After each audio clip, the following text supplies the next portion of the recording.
Ah, já está sendo gravado já, né?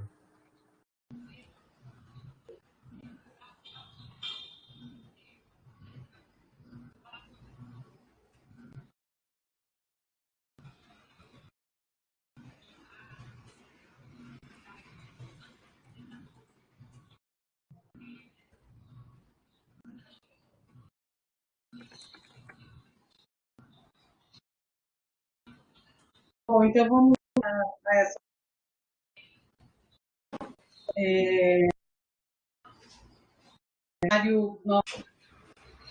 disciplina, vocês querem palestra. Em primeiro lugar, eu gostaria dos palestrantes, o doutor Alexandre presente, o nosso estudante, o Alexandre. Ele é licenciado em Ciências Biológicas pela Universidade de Bahia. 8,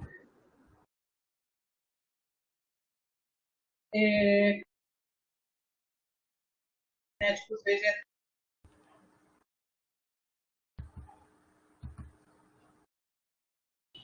de Feira de Santana. Aí tá cortando bastante, né? Com a E voz da Alessandra. Não sei se deu para todo mundo entender. aqui, Alexandre. Doutor em Fisiologia Vegetal pela Universidade de Wageningen, na Holanda, e ele trabalhou durante o seu doutorado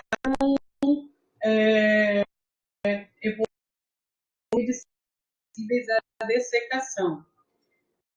O Alexandre também está em contato conosco para iniciar um pós-doc aqui na UFBA, possivelmente, assim que as condições aqui de normalidade se restabelecerem. Estão me ouvindo agora?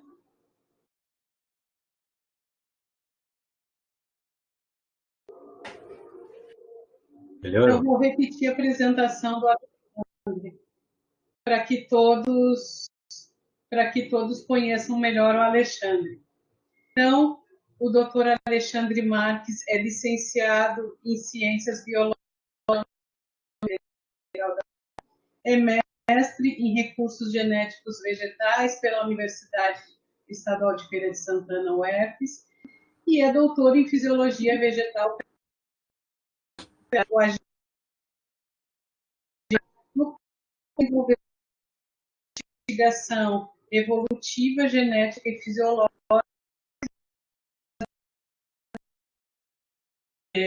Alexandre também está em contato conosco, possivelmente será pós-doc aqui da universidade, esperamos que muito em breve, e eu só posso agradecê-lo por toda a disponibilidade, por ter montado essa palestra especialmente para a nossa disciplina.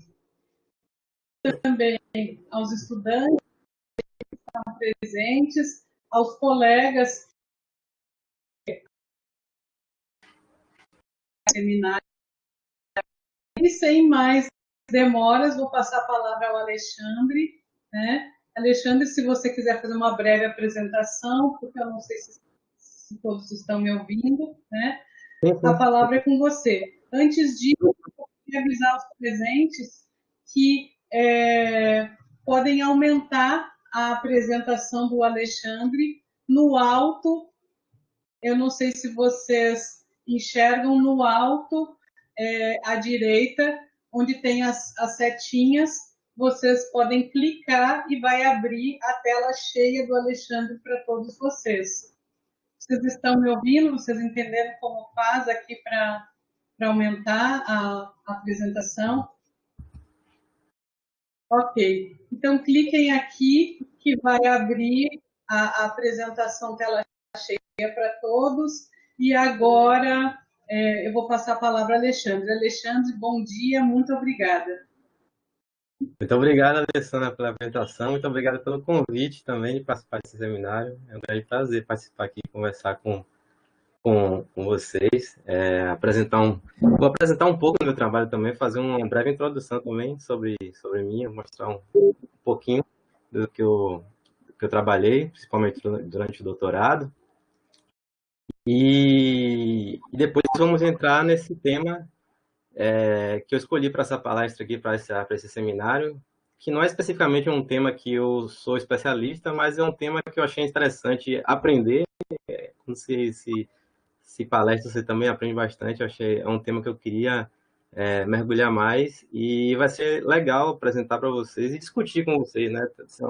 Tem muitas provocações que eu gostaria que, na verdade, fosse mais um debate do que uma palestra puramente expositiva. Então, por favor, seria interessante se vocês participassem com perguntas, com áudio também. Fiquem à vontade para interromper, porque essa questão de coisas, de apresentações pela internet, pode ficar bem frias, né? Bem pessoais. Então, tem pessoas queridas aqui, por exemplo, o Geraldo, que está aqui também, eu estou vendo. E você vê só o nome na tela do computador, então parece muito frio, muito distante. Então, por favor, se tiverem qualquer pergunta, qualquer sugestão, qualquer coisa a acrescentar, por favor, fiquem à vontade mesmo. Eu não falo isso de boca para fora. Eu fico feliz que a gente possa debater, discutir, clarificar as coisas. Beleza? Então, eu agradeço a apresentação da professora Alessandra, mas eu vou falar um pouco também aqui sobre mim. Ela já falou da minha formação, licenciatura eu fiz na UFBA mesmo, em Biologia, mestrado em Recursos Genéticos Vegetais na Holanda, ou na UFS, e um doutorado em Fisiologia Vegetal na Holanda. Queria aqui também agradecer, né, primeiramente também por essa formação que eu tive, gratuita, de extrema qualidade. O ensino de Biologia na UFBA é um ensino de altíssima qualidade, não tenho nada que reclamar em relação ao ensino teórico. Fiz esse doutorado lá na Holanda e vi que a qualidade do nosso ensino em teórico é muitas vezes superior, muito superior até da graduação e mestrado lá dos estudantes holandeses da universidade. Então, acho que aqui poderíamos melhorar na UFBA questões técnicas, né? De equipamentos, estruturas, mas a teoria está fantástica, parabéns aos professores. Na UFS também, agradeço também uma excelente bagagem que eu tive lá sobre recursos genéticos, que me inspirou a fazer esse doutorado, né, em fisiologia vegetal, na Holanda, que eu trabalho com sementes recalcitrantes. Foi no recursos genéticos vegetais que eu vi a importância, né, de conservar essas espécies. Eu vou mostrar aqui só algumas fotos rapidinho sobre minha carreira. Aqui tem uma foto da turma de biologia, na época estou eu aqui no meio, com a professora Lenise, grande professora Lenise, parabéns também, grande estudiosa das plantas, da sistemática, agradeço muito também o conhecimento que ela trouxe. E essa viagem aqui foi uma viagem muito interessante, foi uma viagem para Veracel, né? Então a gente foi lá, na disciplina Botânica Econômica, aprender sobre madeira, né? E a importância da madeira. Então, fazendo aqui também já um link com essa apresentação de hoje, onde a gente vai discutir um pouco sobre o que são árvores, sobre o crescimento secundário, sobre o hábito perene, etc. E aqui já é muito interessante trabalhar, observar isso, né, com esse aspecto econômico aqui da Veracel. Aqui foi uma equipe de laboratório na época do mestrado, trabalhei com essas pessoas. Aqui foi um grupo de campo com estudos sobre Jatropha facurcas, né? O pinhão manso. Aqui foi um campo de BDA que a gente foi lá coletar. Então a gente está fazendo estudos sobre essas sementes. E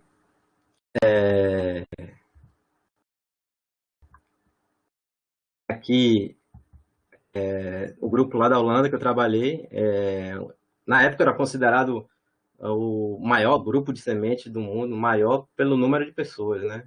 Bastante gente trabalhando, então temos aqui todos esse grupo com professores, pós-docs, estudantes, então tinha bastante gente. Eu não parei para contar aqui, mas umas 40 pessoas. E as estruturas bem modernas, funcionando muito bem, com bastante qualidade lá nos laboratórios de biologia molecular, tudo bem acessível, bem legal. Aqui já mostra uma foto do trabalho que eu fiz colaboração com essa pós-doc, com soja. Então as estufas também são muito bem estruturadas lá. Na verdade, eles trabalham com parceria com empresas, então a coisa é muito dinâmica lá. Então, é uma empresa de estufas que opera dentro do campus, então todo experimento que você faz lá já tem um custo, já tudo gira, tudo gira em volta ali do dinheiro muito bem organizado, né? Mas tudo funciona muito bem. Aqui, só terminar essa sessão de fotos, essa viagem aqui sobre a Holanda. Esse é o nome da universidade que eu trabalhei, Universidade de Wageningen, esse nome estranho, Wageningen. E aqui é o campus. Nesse campus temos prédios de aulas e tal, e é um campus bem grande. A Universidade de Wageningen é considerada, por vários anos consecutivos, a melhor universidade de agricultura do mundo, então tem muito investimento lá. Tá cortando, Cássia, para você? Eu não, eu não consigo perceber. Tá cortando para mais pessoas? Vocês conseguem me ouvir? Como é que tá?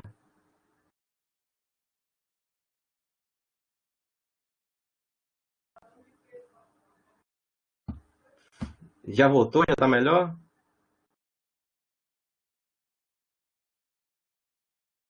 Nossa, será mesmo que tá ruim assim minha conexão? Alô, consegue me ouvir? Consegue me ouvir? Continuo? Tento melhorar? É... Pô, então eu vou tentar continuar, talvez falando mais pausado, porque eu não sei muito o que melhorar com minha internet aqui. Por favor, me dê um feedback aí se tá tão ruim assim. Eu sei que da professora Alessandra tá bem ruim a internet dela, mas a gente tava boa nossa.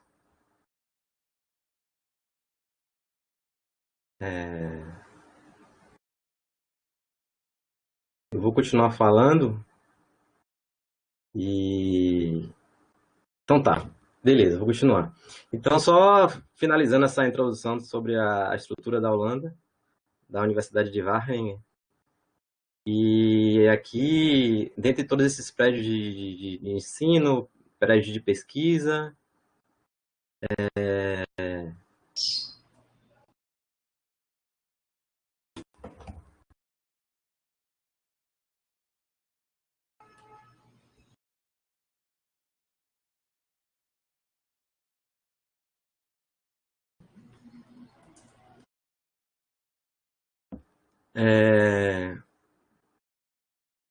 eu tentei aqui retomar a internet.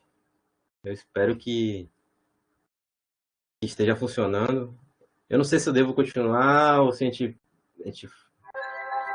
continua, então a gente faz uma discussão para ver se melhora. Melhorou? Então, beleza. Então, esse campus aqui dessa universidade aqui, ele tem bastante prédios aqui de pesquisa e muitas empresas também estão localizadas no campo. Então, tem muito dinheiro envolvido na pesquisa, provindo de empresas privadas. Esse foi o prédio aqui atrás que eu trabalhei, ele chama Radix, e lá continha a maioria dos estudos com plantas, né? Com melhoramento, com patologia, etc. E eu trabalhei aqui no departamento de fisiologia vegetal, aqui no primeiro andar, e no grupo de sementes, que era esse grupo que eu acabei de mostrar a foto. Dentro do grupo de sementes havia o grupo de tolerância à dessecação. Então, nesse grupo de sementes, estávamos estudando a capacidade dos organismos secarem,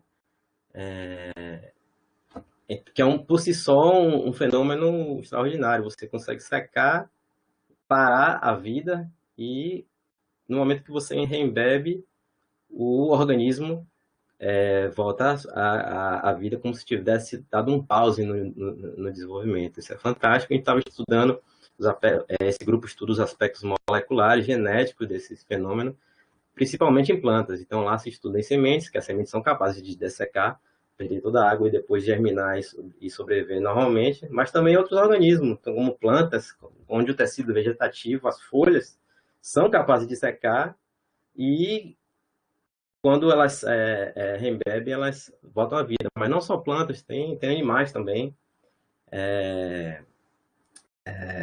Water bear, tem alguns animais que são larvas de insetos. O tardígrado, né? O tardígrado também, ele é capaz de secar, sobrevive a radiações imensas, então é um super organismo, o tardígrado. Nesse grupo lá a gente estava estudando isso. Então, essa expertise na área de tolerância de secação dentro do grupo de sementes, eu achei que era uma característica muito especial desse grupo que poderia me ajudar a desenvolver a pesquisa com tolerância de secação em sementes recalcitrantes. Ou seja, as sementes recalcitrantes, quando secam, morrem. Elas não têm tolerância de secação.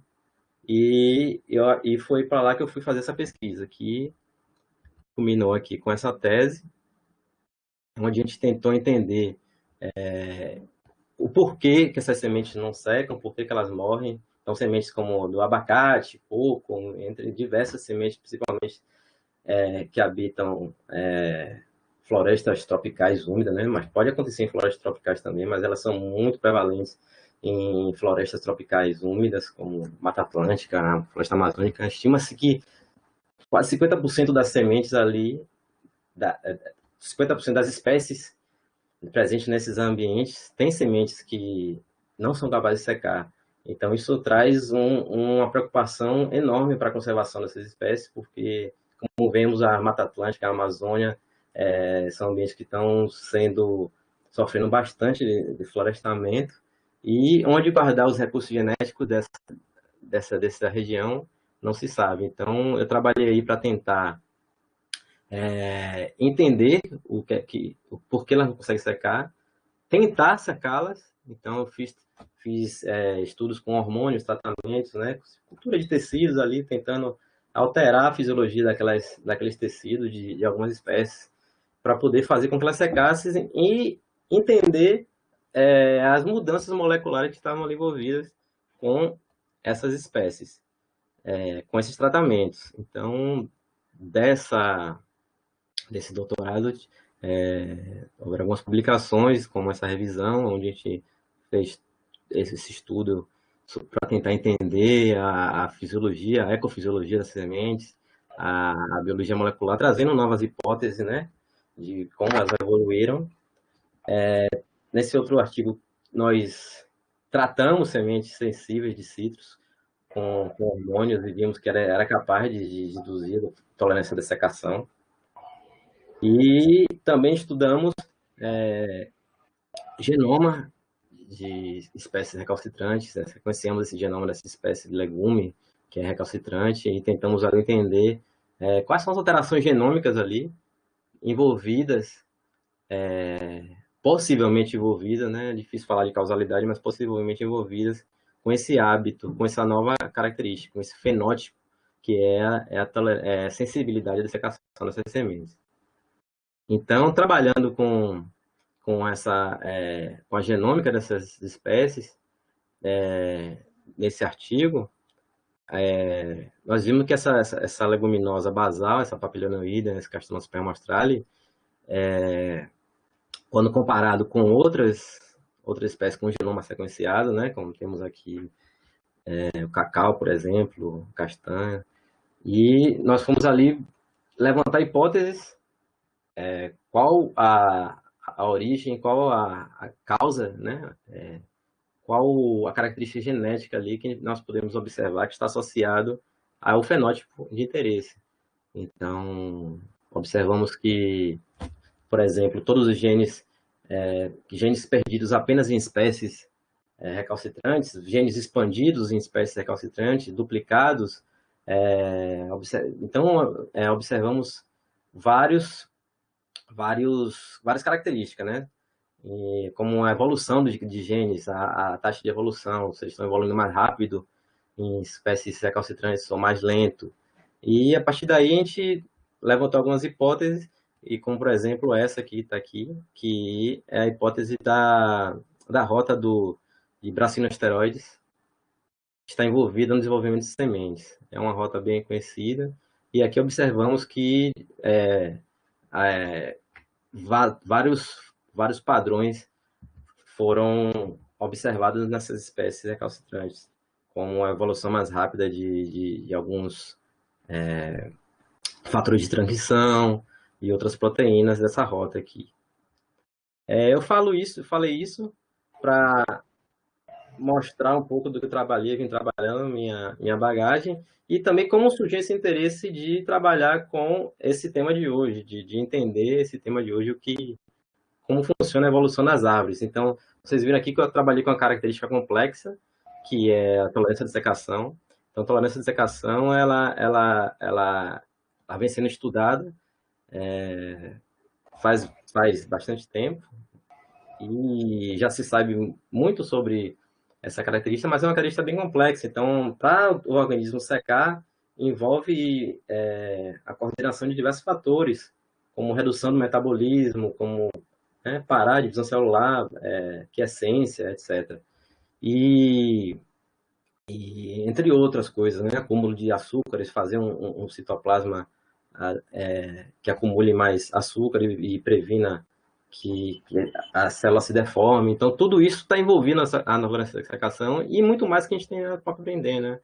Então, para estudar porque o hábito arbóreo é algo parecido também. Então, quais são as características genéticas que estão envolvidas na evolução de uma árvore, né, com o desenvolvimento de uma árvore, quando a gente compara com a espécie herbácea, também complexo. Então, para uma árvore adquirir um porte tão grande como essa sequoia gigante, então existem vários fatores envolvidos que vão estar ali afetando a genética dessas espécies. Então, já falamos da importância aqui, por que estudar a evolução do hábito arbóreo. Então, a gente já falou da importância econômica, a importância biológica é evidente, as árvores têm um papel fundamental na nossa biosfera, né?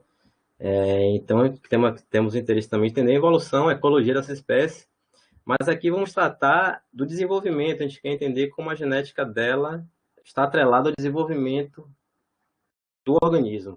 Então, o desenvolvimento de uma árvore, quando a gente fala de hábito arbóreo, tem pelo menos três importantes fatores envolvidos aqui. Então, ela tem um hábito perene. Então, uma árvore, difícil ser uma árvore que sobreviveu por pouco, 1 ano, 2 anos, como são espécies anuais, etc. Uma árvore ela precisa ser perene para crescer muito. A árvore, ela também precisa de lenhosidade para suportar esse tamanho dela. E tem um grande porte. Então, dentre todas essas características que caracterizam a árvore, né? Quais são os fatores do desenvolvimento que estão associados a esses hábitos? Então, por exemplo, será que a regulação do ciclo de floração está ligada ao hábito perene? Porque se uma espécie anual, normalmente ela vai crescer um estágio vegetativo e depois que atinge a maturidade reprodutiva, se reproduz, ela morre. Então, será que é aí que está a chave da perennialidade, o controle da floração, esse ciclo aí, que reside a chave para entender como funciona a perennialidade? Então, a leosidade, como é que uma árvore ela adquire esse tronco lignificado grande? Será que essas espécies arbóreas elas adquirem novos genes para a síntese da lignina, ou os genes são alterados, sempre comparando com espécies herbáceas, né? Ou vice-versa, né? Porque será que uma espécie herbácea evolui também a partir de uma lenhosa, e o contrário aconteceria, a espécie herbácea perderia genes para a síntese de lignina? E o grande porte, qual a origem dele? É o crescimento indeterminado também. Então, essas são os pontos que nós vamos discutir nessa apresentação daqui para frente. E, por favor, perguntem aí, comentem. que é difícil de saber, vocês estão entendendo? Quando a gente vê numa sala de aula, a gente vê a cara dos alunos, no olho a gente já sabe que tem uma coisa errada, a gente já resolve a dúvida ali, a gente vai embora, mas assim na internet é muito difícil. Então, por favor, comentem, fique bem à vontade, tá? Então, beleza. Marcele falou que tá tudo bem. Então tá. A origem do crescimento arbóreo. O crescimento arbóreo, esse porte grande, lenhoso, ele não existia até o Siluriano, 430 milhões de anos atrás. Era essa uma simulação da paisagem que nós vemos, né? A gente vê uma paisagem dominada por herbáceas, por briófitas, e os animais ainda não caminhavam aí na Terra nessa época. Só a partir de 400 milhões de anos, ali no Devoniano, é que essas espécies grandes já aparecem no registro fóssil, elas também dominam a paisagem ali. É o leptodendro, que já é extinto, então é uma briófita gigante. E aqui é só uma linha do tempo aqui da evolução. Então, a colonização do tempo aconteceu, as primeiras plantas vasculares surgiram, né?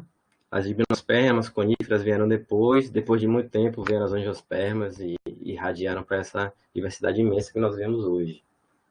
Mas o hábito arbóreo, como a gente já viu aqui do leptodendro, ele é bem antigo. Então, uma característica ancestral.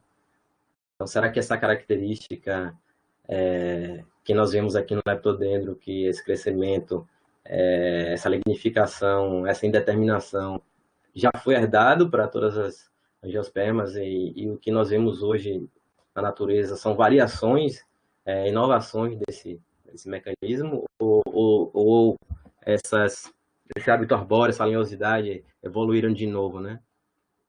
São provocações que eu faço, eu não tenho aqui respostas prontas, mas vou trazer aqui alguns artigos que vão tentar discutir isso.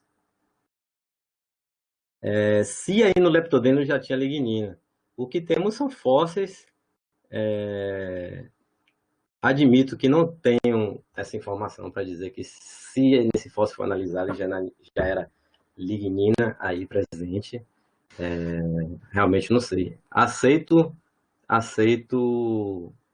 essa informação aí de outras pessoas, com certeza tem pessoas muito capacitadas aí também para discutir isso. Se alguém puder me ajudar com essa dica, eu agradeço. Mas acredito que pelo porte grande desse tecido, ele já possui uma estrutura fortificada. Então, era isso que eu queria. A evidência de xilema secundário, Nádia, também não entrei fundo na discussão sobre essa espécie. Eu peço, por favor, que se você quiser se manifestar, ligue o microfone. Eu só trouxe ela para mostrar que o árbitro arbóreo, então árvores grandes, já estavam presentes há muito tempo. Mas é claro que isso foram outros tipos celulares, como a gente sabe que os vasocondutores já evoluíram também, já mudaram entre essas espécies, desde de gimnosperma até hoje. Mas se aqui era lignina e se já havia xilema secundário, eu não posso afirmar com total propriedade. Só quis mencionar que o grande porte já era observado, mas é muito difícil precisar se já tinha lignina. Xilema secundário acho que é possível também analisar com microscopia e tal, mas eu não consigo afirmar. Alguém quer discutir sobre isso?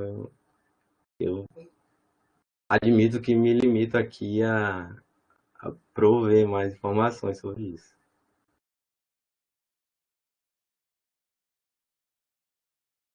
Vou dar um tempinho para ver se alguém. Sim, o leptodendro. Me corrija também se eu estiver errado, mas ele é considerado uma briófita, né?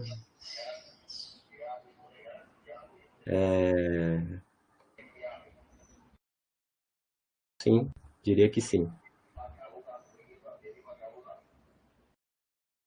Tá,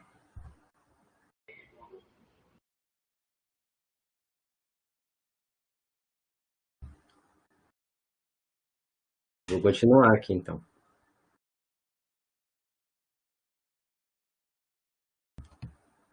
Então,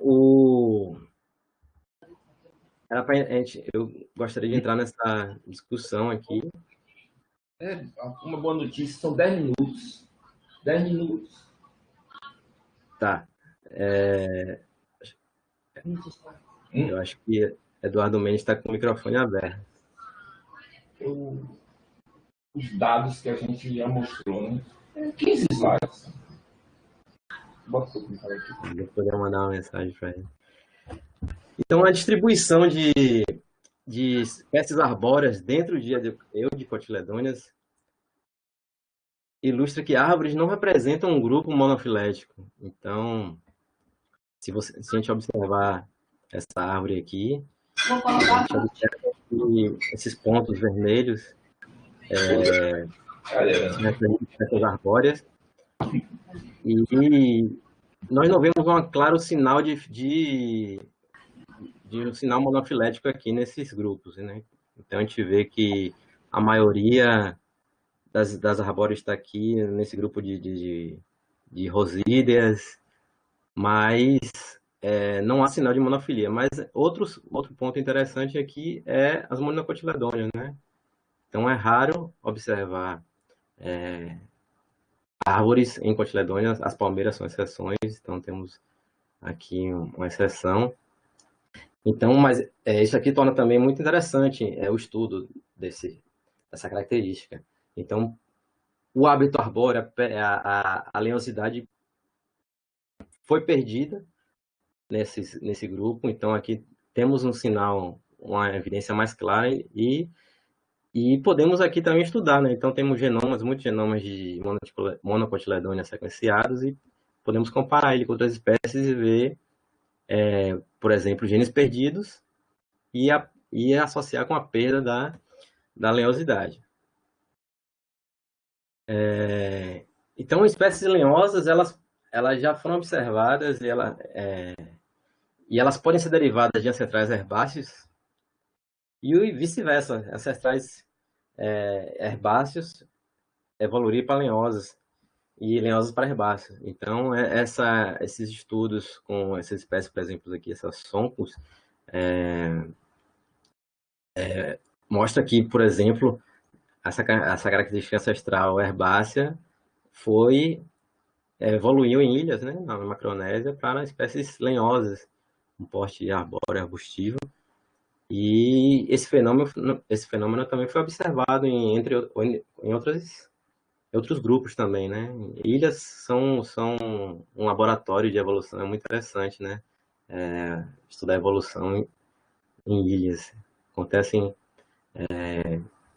fenômenos muito interessantes, né? Como, por exemplo, a semente gigante, né? Vocês já viram falar da semente, como é que chama? Double palm. A semente é muito grande. É a maior semente do mundo, 20 quilos. Ela fica na ilha de Seychelles, então a semente pesa 20 quilos. É uma palmeira também. Eu vou buscar o nome aqui, que eu não tinha ela aqui, mas depois eu passo para vocês. Então, ilhas são um laboratório de evolução muito interessante. Então, aqui a gente observa que um dia tiver aquele...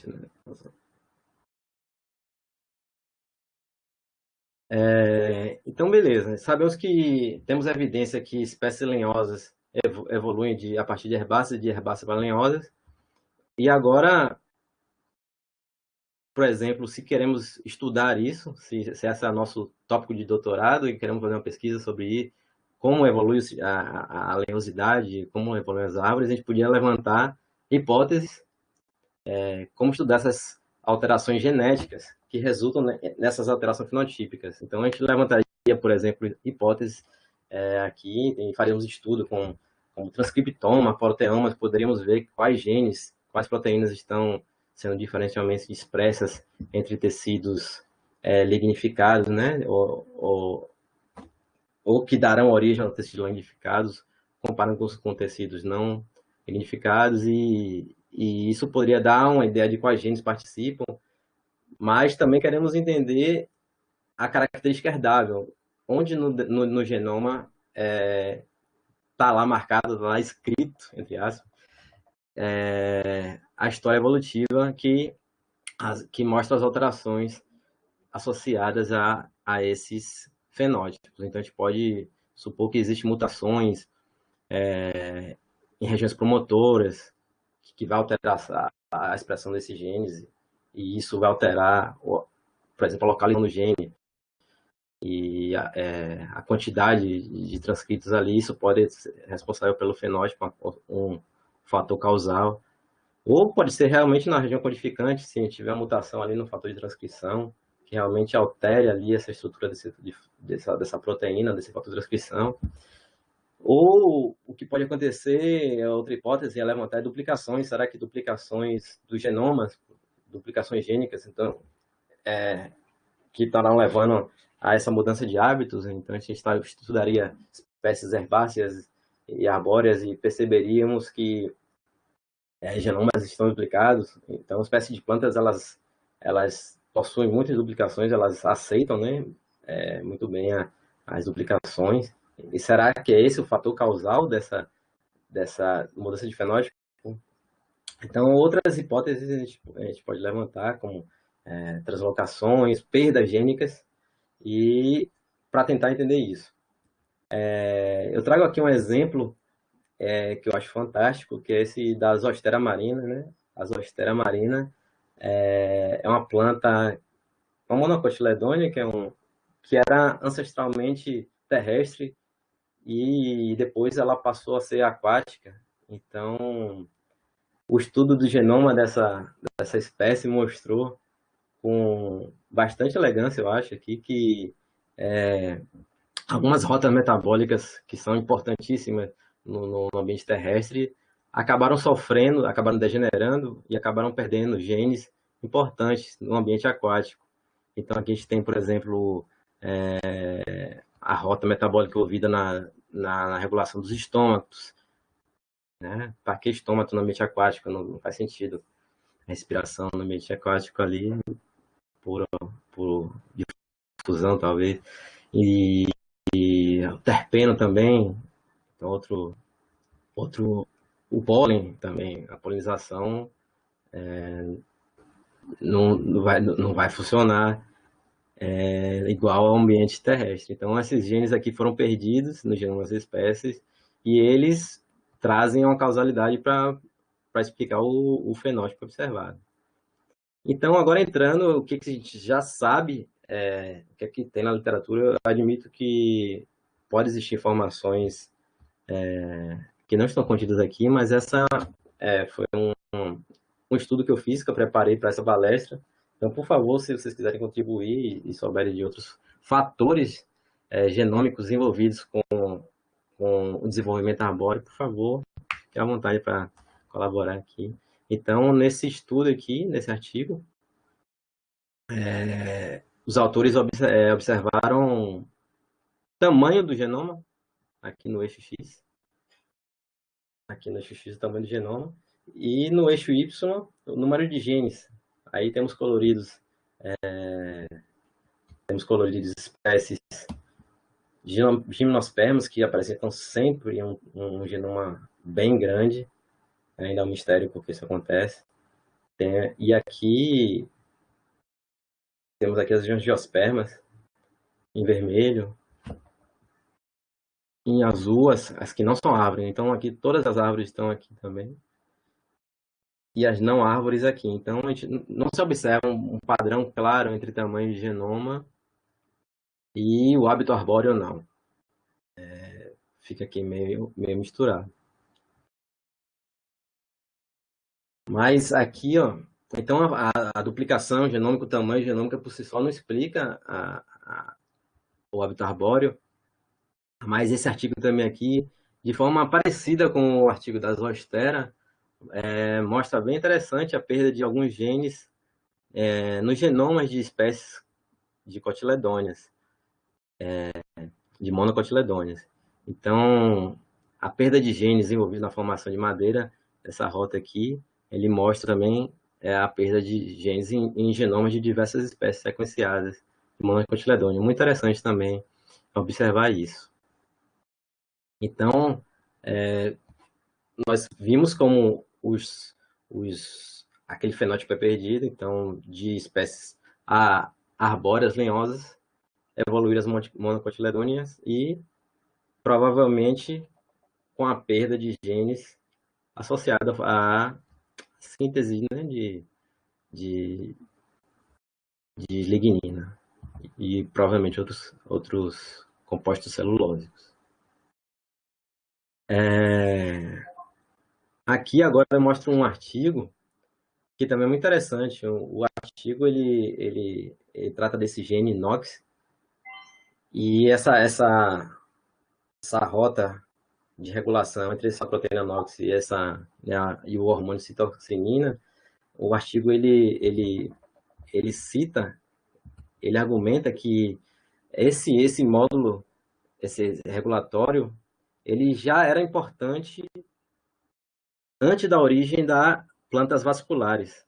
Então, aqui em briófitas, esse mecanismo já ocorre, já é presente, funcional, e acredita-se que esses genes foram recrutados para operar em plantas vasculares. Então, eu vou ler aqui rapidamente os pontos-chave desse artigo. Então, plantas vasculares possuem atividade proliferativa continuada de meristemas do esporófito, ou seja, um crescimento indeterminado.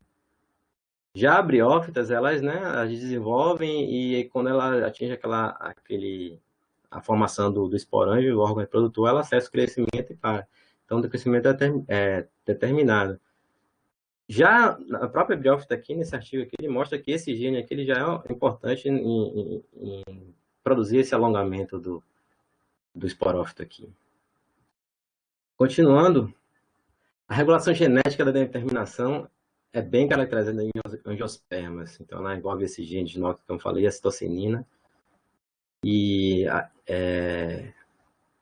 ela é conservada em meristemas de plantas vasculares, ou seja, essa regulação ela é essencial, ela está presente em todas as espécies de plantas vasculares e ela está ali, como eu falei, mencionei, já em musgo sendo importante. Eu vou citar aqui só mais 2 artigos para poder agregar essa discussão que nós estamos tendo. Então, esse outro artigo, quais são os genes que fazem uma árvore, né? Ele cita que genes responsáveis pela função cambial, né, formação do câmbio, divisão das células no sentido de produzir o câmbio, e pelo crescimento lenhoso, não são exclusivos de plantas lenhosas. Esses genes também são encontrados no meristema de Arabidopsis thaliana, que é uma espécie muito pequena e herbácea, sem qualquer característica de lenho ali. Então, os genes responsáveis pelo desenvolvimento lenhoso estão presentes em espécies não lenhosas. Então, aquela teoria sobre ganhar genes e não faz muito sentido, como se os genes já estivessem presentes lá. Tá, mas vamos continuar esse artigo aqui e depois a gente volta para a discussão. Sobre aquela outra discussão sobre o controle da floração e se a floração ela é importante para controlar o padrão de desenvolvimento de uma espécie. Se uma espécie ela é perene ou temporal ou anual, dependendo do o que causa, né? O que diferencia uma espécie anual de uma perene?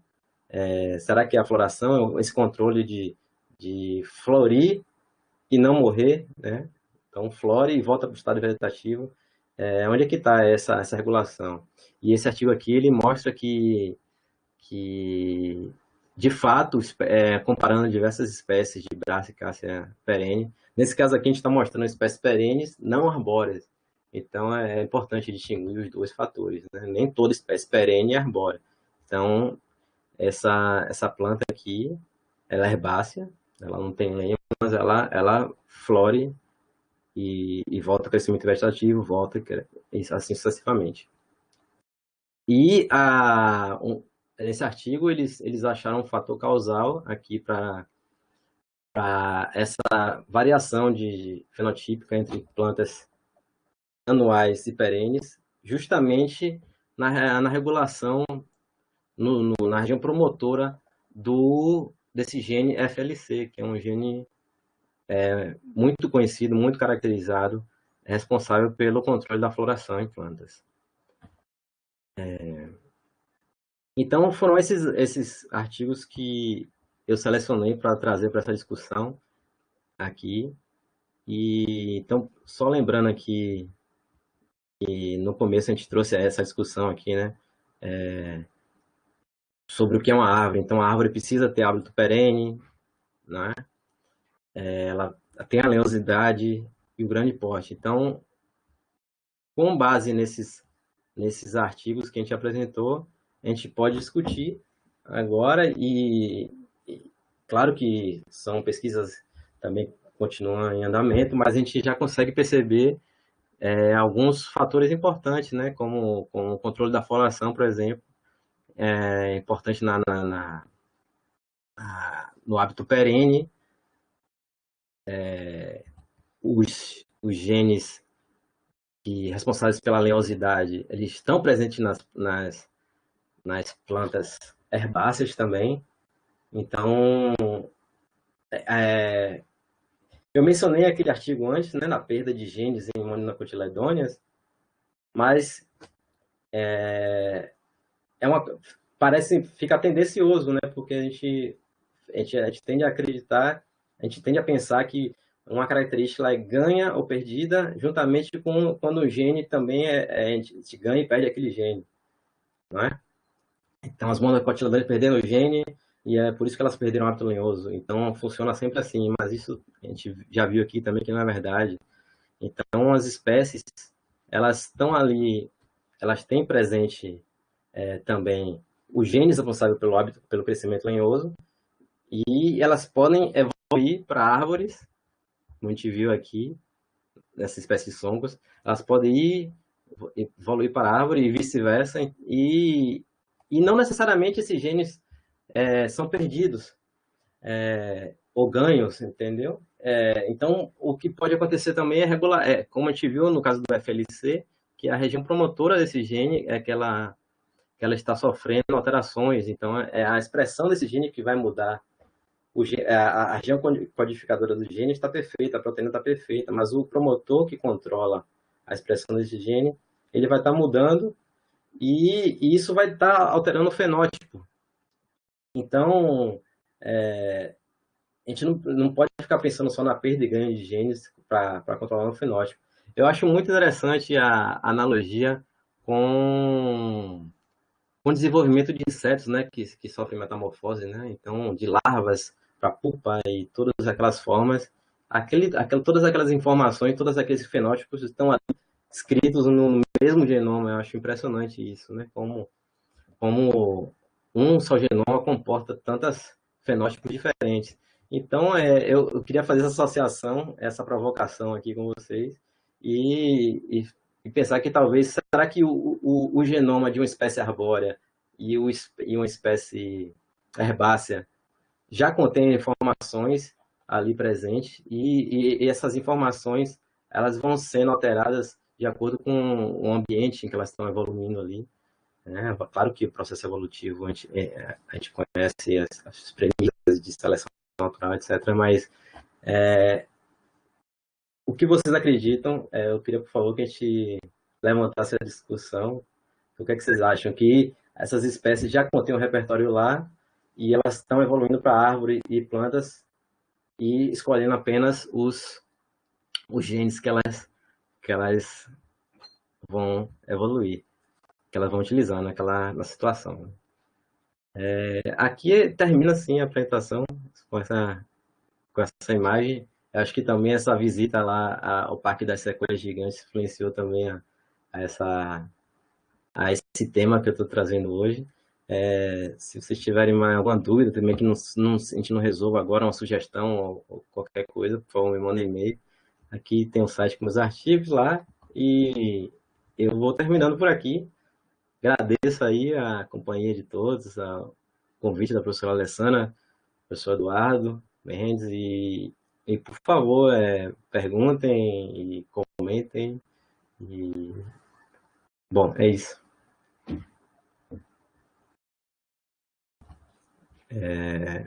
Professora Alessandra, você está presente? A professora Alessandra vinha sofrendo com a internet ruim, então não sei se ela tá realmente aí. Bom, de qualquer forma, pessoal, participem aí. É muito, é muito estranho palestrar sozinho e sem ouvir ninguém.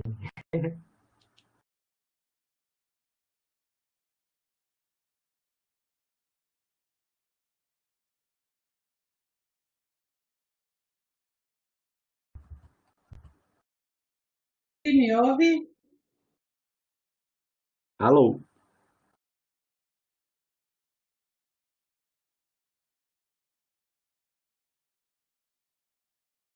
Alô? Não ouvi, alguém falou aí.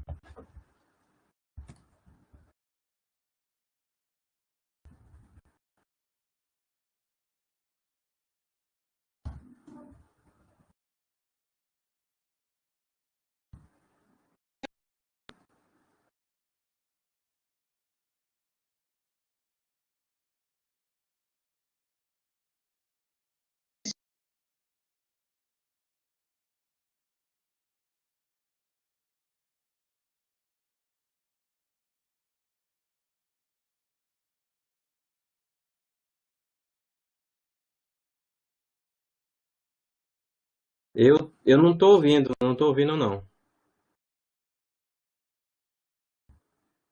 Agora, Agora tá melhorando.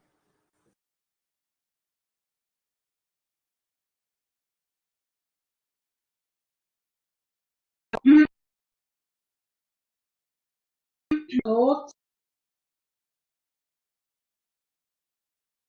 Uh-uh.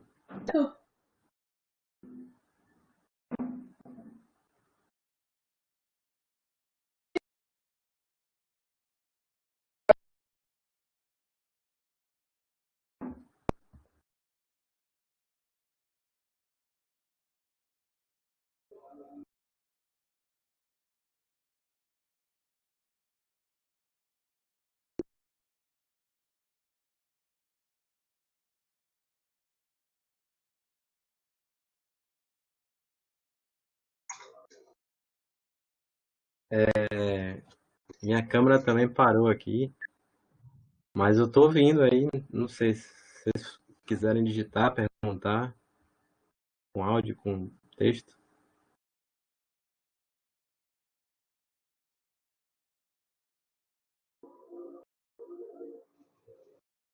O tamanho do genoma não tem relação com o hábito arbóreo.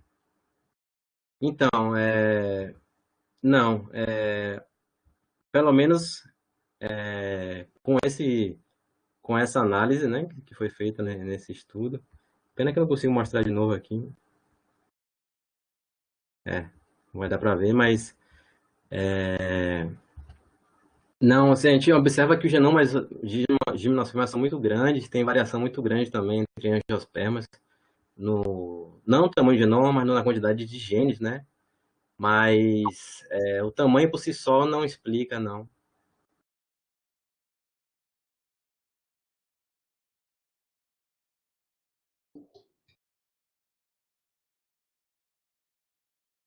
Então, o tamanho do genoma de gimnospermas é bem grande e ainda é um mistério também, porque é tão grande. Eu não encontrei informações claras ainda, o porquê, né, desse genoma tão grande, desse grupo, né?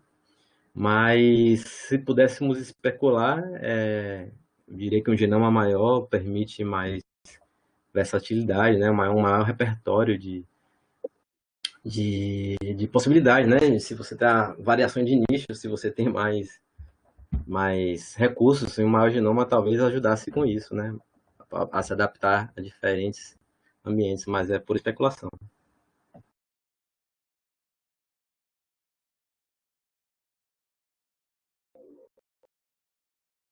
É interessante, mas assim, a gente tende a pensar mais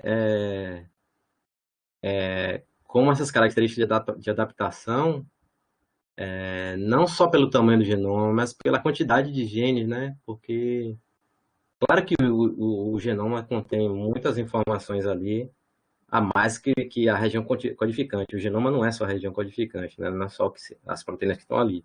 Com certeza não.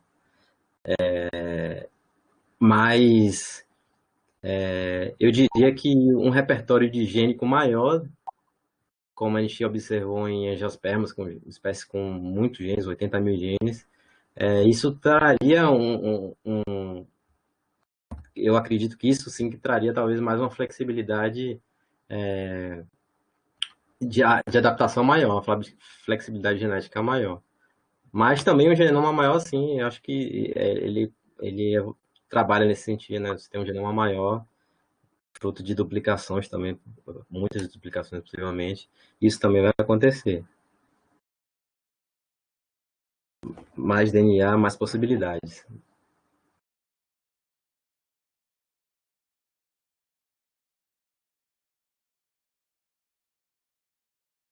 Não sei se eu respondi.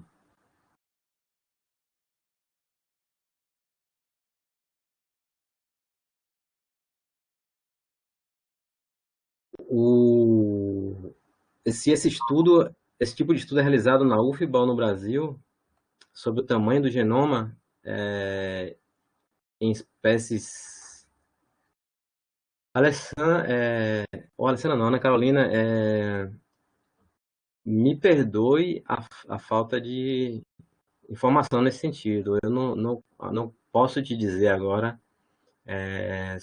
sobre essa questão dos genomas maiores, menores, do tamanho de genoma está sendo realizado no Brasil. Eu não sei que tipo de estudo que especificamente você fala, de tudo que eu falei ou em relação à duplicação genômica? Por favor, Ana Carolina, clarifica aí a pergunta.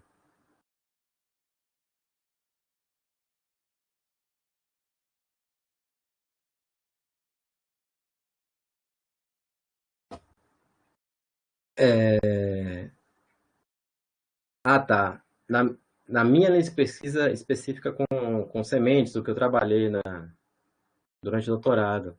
No Brasil, tem pesquisa, sim, com tolerância de secação, com sementes recalcitrantes. Eu conheço, pelo menos, dois grupos no Brasil que trabalham. Um é em Minas Gerais, na Universidade de Lavras. Eu fiz até um estágio lá, na época de pós-graduação, após a graduação. E tem um grupo lá que com sementes florestais, o grupo José Márcio, eles trabalham com sementes recalcitrantes. Em São Paulo também, na USP, tem o Barbedo, que também trabalha com espécies recalcitrantes. Sobre a pergunta de Alessandra, a mudança de hábito, na sua opinião, está mais relacionada com alterações de expressão gênica do que com perda, ganho de genes?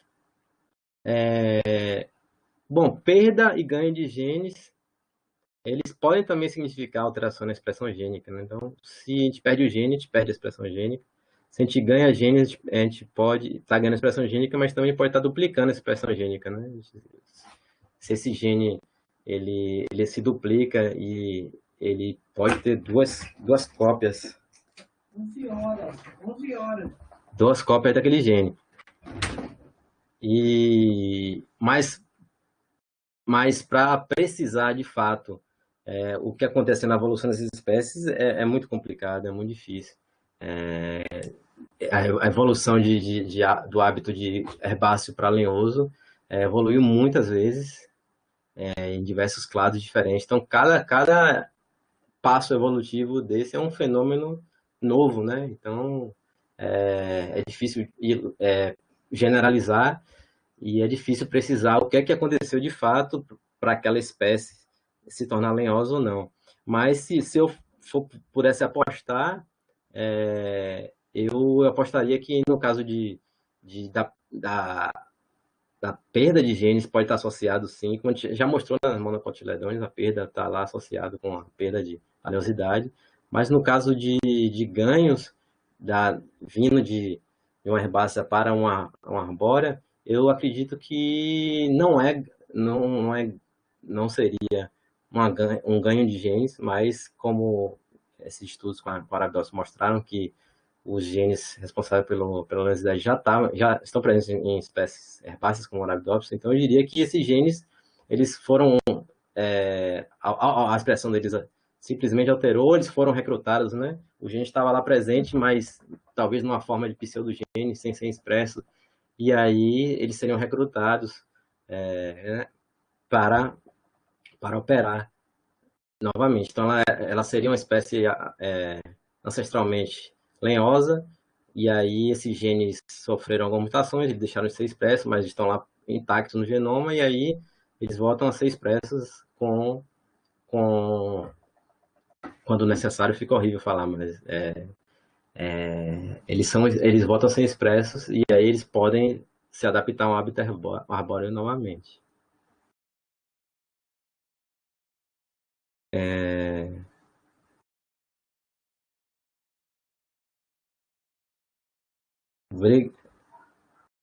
Obrigado, Bom Ana dia.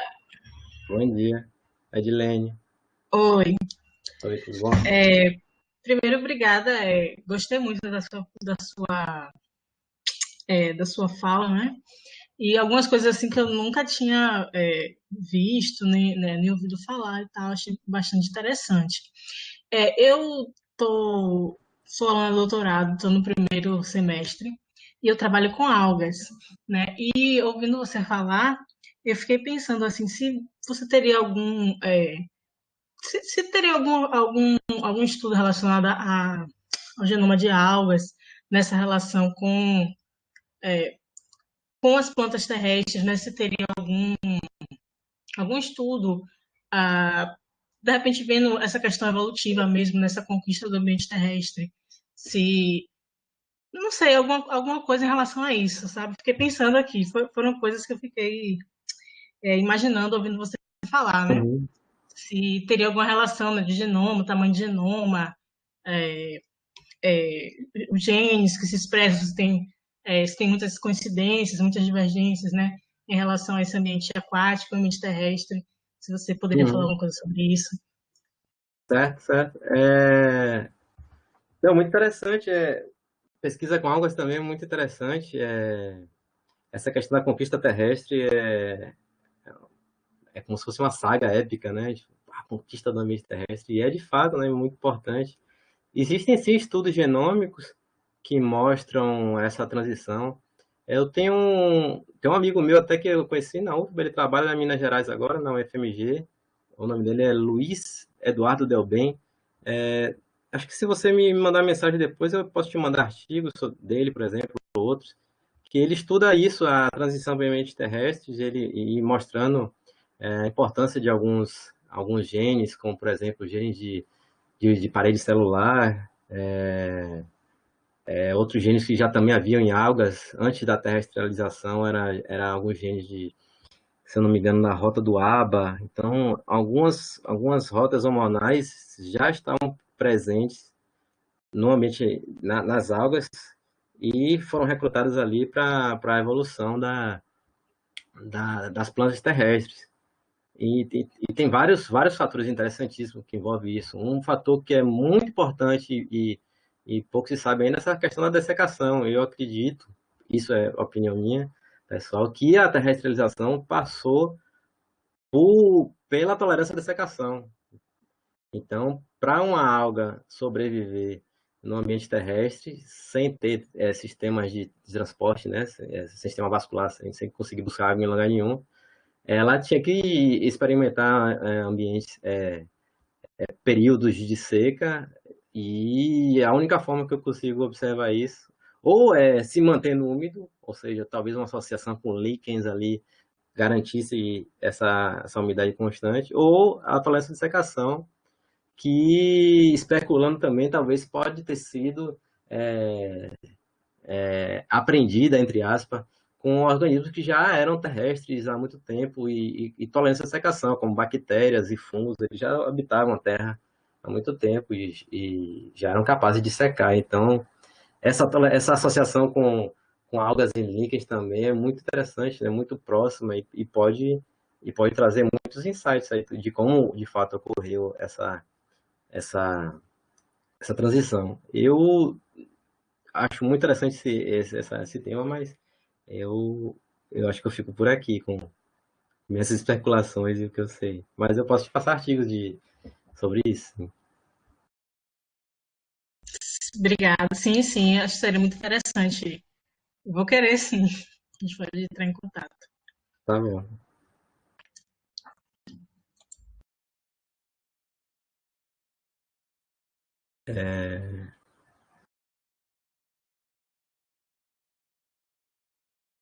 Acho que tem mais uma pergunta aqui chegando, Alexandre, da Cássia, que ela está escrevendo. Ah, tô vendo. Cássia Cristina Sacramento. Isso.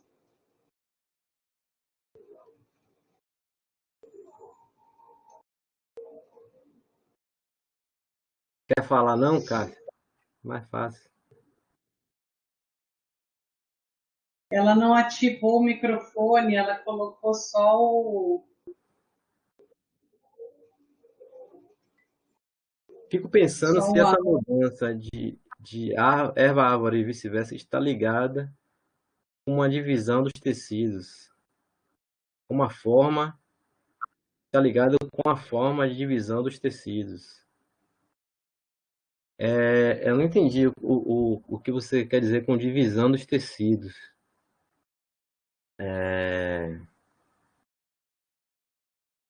Divisão celular, você está falando? Não, divisão. Você fala de divisão celular? A divisão celular é diferenciada entre, entre as espécies.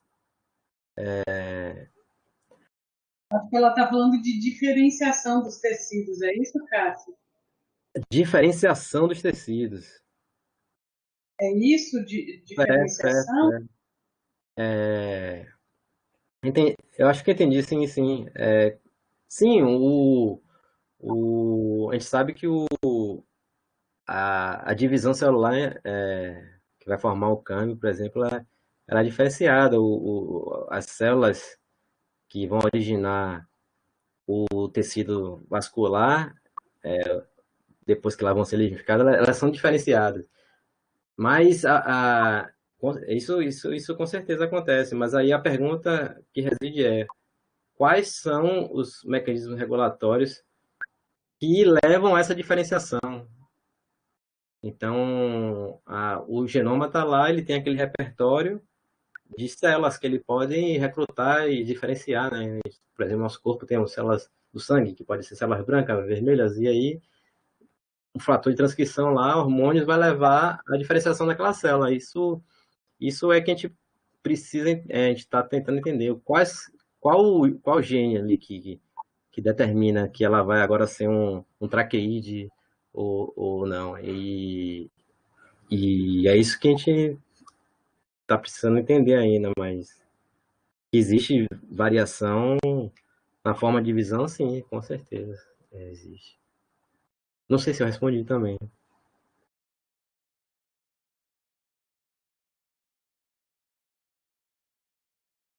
Tá aí uma boa linha de pesquisa, Cássia. Senão ainda não tem nada, né?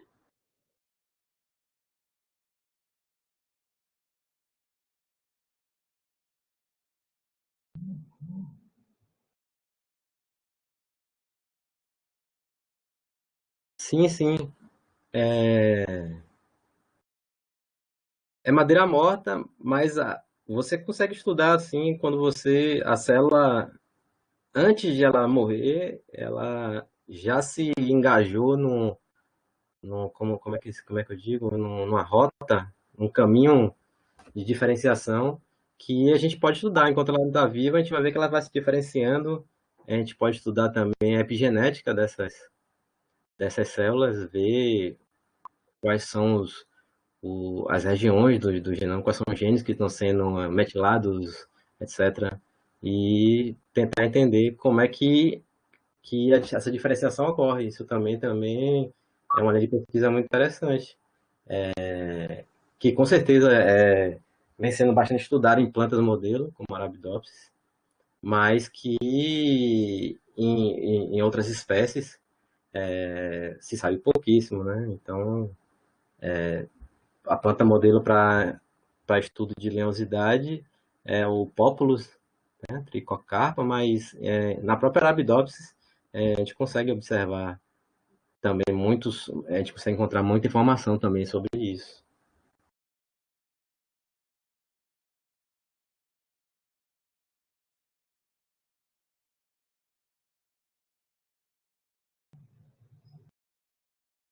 Tá bom, Gente, obrigado. uma pergunta para o professor Alexandre.